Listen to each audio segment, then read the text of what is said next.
তো বন্ধুরা আবারও আমি চলে এসেছি রঞ্জনা কিচেনে। তো তোমরা কেমন আছো? তোমরা কে কি করছো? এখন রাত্রেবেলা, এখন রাত হয়ে গেছে, 9টা বাজতে চললো। আমি রান্না করতে আসলাম এখন। তো কিছু আমি কিন্তু পুরো রান্না করিনি, মিথ্যে কথা বলবো না। এই রান্নাটা একজন করেছে, আর আমি এই যে দেখো ডিমের তরকারিটা করছি। এই যে ডিমের তরকারিটা করছি, দেখতে পাচ্ছ এটা ডিমটা ভেজে নিচ্ছি। আর ডিমের যে ঝোলটা করছি সেটা আমি রেসিপিটা দেখাচ্ছি তোমাদেরকে। এই যে রসুন, পেঁয়াজ কুচি, আলু রেখেছি, তো লঙ্কা, হলুদ।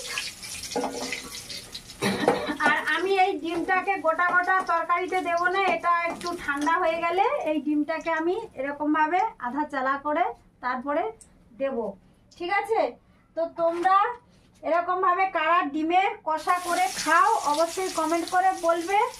আর একটা কথা বলি বন্ধুরা, তোমাদেরকে যারা আমার ইউটিউব বন্ধুরা আছো অসংখ্য ধন্যবাদ।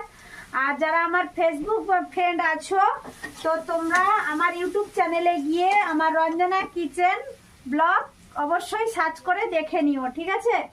তো তোমরা সবাই রাত্রেবেলা কাদের রাতের খাবার কি হচ্ছে বলো। আমাদের তো এই সবজি বানিয়েছি, ডিমের তরকারি হচ্ছে। তোমরা কে কি খাচ্ছ রাত্রেবেলা অবশ্যই কমেন্ট করে বলো, ঠিক আছে? বন্ধুরা ভালো থাকো আর তোমরা দেখতে থাকো। আমি এই যে রসুন দিলাম, এবারে দিয়ে দিলাম পেঁয়াজ কুচিয়ে রেখেছিলাম। এই যে রসুনটা চুড়ে নিয়েছিলাম, আর এই যে পেঁয়াজটা দিয়ে দিলাম।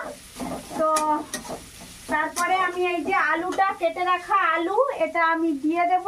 এখানে রেখেছি কেটে রাখা আলুটা। আমি পেঁয়াজটা একটু ভাজবো লাল লাল করে, তারপরে আমি আলুটা দেব। প্রথমে আমি পেঁয়াজটা একটু ভালো করে ভেজে নেব, তারপরে এখানে দেবো হলদির গুঁড়ো, লঙ্কার গুঁড়ো, ধনের গুঁড়ো, এই যে দেবো।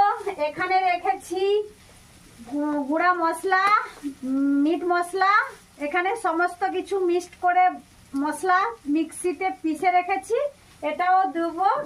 তো তোমরা এরকমভাবে কারা খাও অবশ্যই কমেন্ট করে বলবে বন্ধুরা।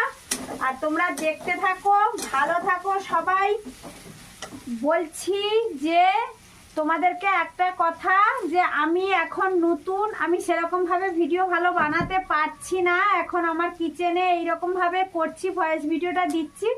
তো তোমরা প্লিজ সবাই আমাকে ফলো করো, লাইক কমেন্ট করো, সঙ্গে থাকো, দেখতে থাকো। টাটা সবাইকে।